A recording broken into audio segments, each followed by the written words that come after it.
Returning home earlier than expected from a business trip, I heard the front door creak open. My wife's voice, playful yet sharp, carried through the hall. "Stop," she said with a laugh. A man's voice answered, low and eager. "You don't want me to stop. I'm not even waiting for the bedroom. Right here on this couch. Slip off your panties." His words struck like a blade. I wasn't supposed to be home. That was the entire plan.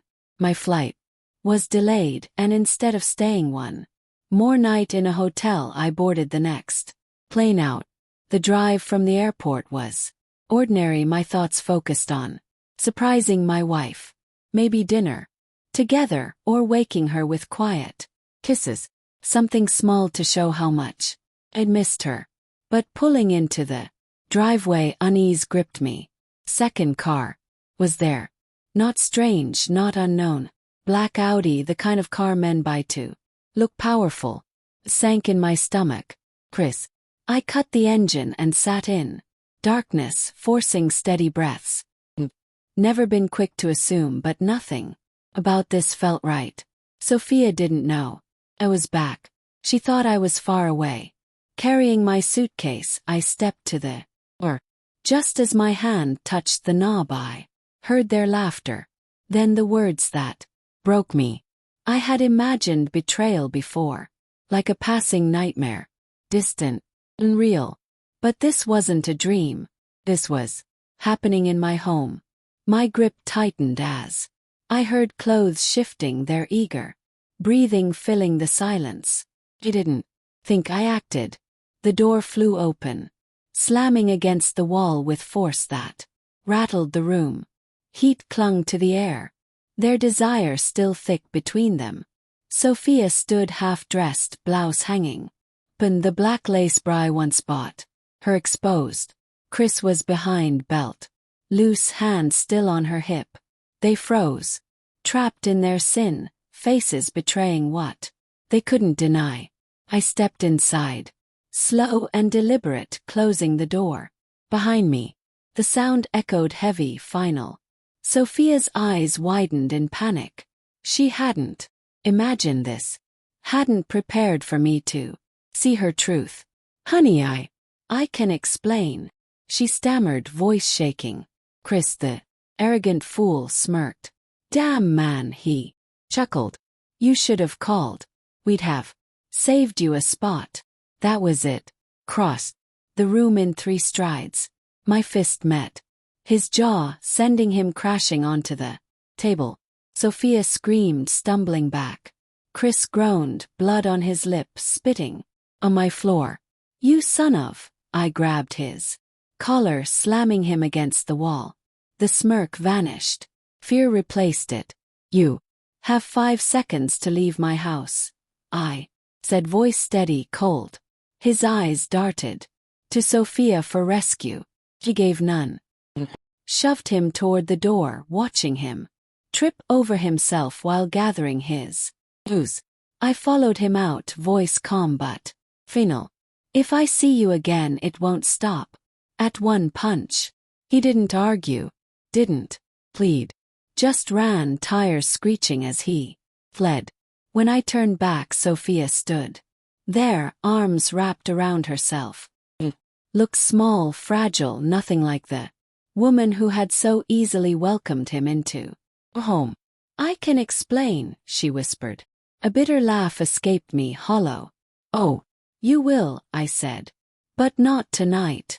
Brushing past her, I took my suitcase and headed for the guest room.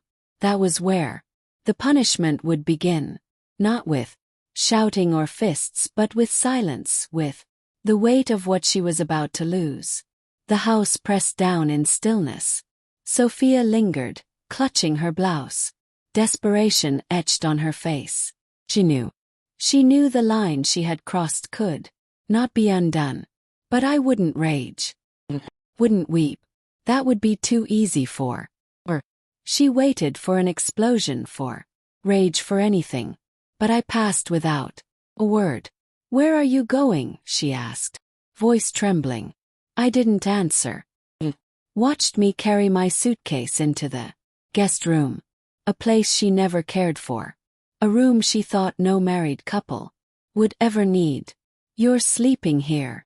she asked, stepping closer. "You're really acting like this over one mistake?" "Turn slowly." "One mistake," I repeated, voice stripped of warmth. Swallowed hard, twisting her hands. "I mean, it didn't mean anything. It was just sex." Cold laugh left me. "You didn't just sleep with him, Sophia. You brought him into my house. Let him touch you on my couch. Laughed with him while I was working for us." Her lips. "I don't know why I did it." "You knew exactly why," I said. "'Cause you thought you could. 'Cause you thought I'd never find out." Her eyes lowered. Silent admission. She didn't regret the only being caught. The silence dragged on until I spoke again. "Go to bed, Sophia." She blinked. "What?" "Go to bed," I repeated. "Because starting tomorrow you'll learn what it feels like to lose everything." I closed the door in her face. The next morning I rose early. Not restless but clear. I moved through the house in silence, made coffee, checked my phone. Dozens of messages lit the screen. "Sophia, please can we talk?" "Sophia, I made a mistake but I love you." "Sophia, you can't just shut me out." "Sophia, speak." "Anything." Smirk. She was unraveling. Her bedroom door creaked open. She must have been waiting for me to acknowledge her, because the instant our eyes met she hurried over. "Good morning," she said, carefully. I was hoping we could talk." I sipped my coffee slowly, not looking up. "I'm busy." Her jaw tightened. She despised being ignored. "I don't understand what you want from me," she snapped. "I already told you it didn't mean anything." Finally I raised my eyes, unreadable. "And I already told you," I said. "You're going to learn what it feels like to lose everything." Her breath caught. For the first time, true fear flickered in her eyes. Step 1. Erase her. No shouting, no wild fights. Just silence. I cut her off completely. No eye contact, no words. If she spoke, I walked away. If she asked for something, I ignored her. First she pretended not to care, rolled her eyes, mocked, acted unaffected. But days later, the cracks appeared. One night she snapped. "Why won't you just yell at me?" She cried. "Why won't you say something?" I leaned against the counter. "Because you don't deserve my anger," I said. "You deserved my silence." Her face crumpled as she stormed off. But that was only the start. Sophia lived for her social life. Brunches, parties, endless gossip. Needed admiration like oxygen. So I made sure people saw the truth. I didn't need to announce her cheating. Tweezy. Let her expose herself. Subtle hints on social media. Quiet word to mutual friends.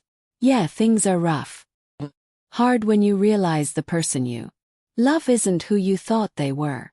That was all it took. Whispers spread fast. Within days, her friends' smiles turned uneasy. Conversations stopped. When she walked in, she asked one friend what was happening. "Sophia, is it true?" Her face drained. "Is what true?" "That you cheated on him," she stammered. "Who told you that?" "People are talking," her friend said gently. And just like that, her perfect image cracked. But I wasn't finished. I waited until she was lowest, isolated, desperate for stability. And I made my move. Filed for divorce. Papers will be here tomorrow," I told her one evening. She blinked hollow. "What? You threw it away when you let him touch you on my couch." Tears welled. "I love you." I gave her the coldest mail. "No, you don't. You loved what I provided. Now you have nothing. The next morning she was unrecognizable. Messy confidence gone. She picked up the papers whispering, "You're really doing this?" I leaned on the wall. "You thought I wouldn't." She swallowed hard. "I thought we could fix this." Scoffed. "Fix it? You weren't fixing anything when you spread your legs for him." Flinched. I stepped closer, voice low. "You didn't care about fixing things when you let him inside our home. When you moaned on our couch. So tell me, when exactly did fixing things matter to you? When you realized you lost?" Tears ran down her face. "It was a mistake." "No," said. "A mistake is forgetting a text. Burning dinner. You made a choice." "I don't want to lose you." Tilted my head. "You lost me the second you made me a fool. And you're about to lose more." She had grown too comfortable in the house I built. But I already spoke to my lawyer. I was keeping it. She had 1 month to move. And she would feel every second. I stopped buying groceries. Cancelled her subscriptions, spa visits, shopping accounts, even the cleaners. Suddenly she had to cook, clean, live in a house that rejected her. One night she snapped, "Are you trying to make my life miserable?" I sipped whiskey and shrugged. "I'm just treating you how you treated me." "You're punishing me." Smirked. "Not yet." Her career was next. She had landed her job through my contacts. I had friend at her firm. Quick message was enough. Soon I had proof she used company time and resources for her affair. Secret meetings, personal emails. Her boss didn't take long to notice. That evening she returned pale. "I lost my job," she whispered. Feigned surprise. Break." I stared. "You did this." Leaned back. "I didn't cheat on myself." "Fia. You did this." She had lost her career, her comfort, her dignity. But one illusion remained, that she could crawl. As she packed her things she lingered, hoping. "Maybe we can try counseling," she muttered. "Why?" She hesitated. "Because we had something real once." I let silence hang. Then laughed. "We had something real. Died the second you let him into our home." She flinched. "I don't want you. Don't love you. I don't even hate you." I stepped closer, voice cold. "You're nothing to me." That was when she truly broke. Not at the divorce papers. Not losing her job. Not while packing. It was now when she realized there was no way. The night before she left, I threw party.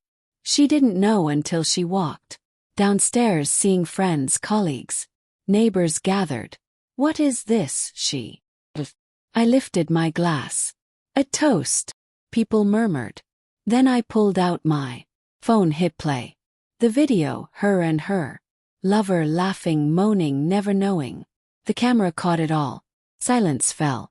Faces shifted from shock to disgust. Friends turned away. Some gasped. Others whispered, "Jesus." Sophia froze, trembling. "Please stop," she begged. Tilted my head. "Why? Don't want people to know the truth." Her lips shook and she fled. She never recovered. Her job, her reputation, her circle gone. And me. Moved on. Better house, better career, better woman. Sophia. Last I heard she was barely surviving, bouncing between cheap apartments, haunted by the ruin she created. Revenge. Served cold, permanent.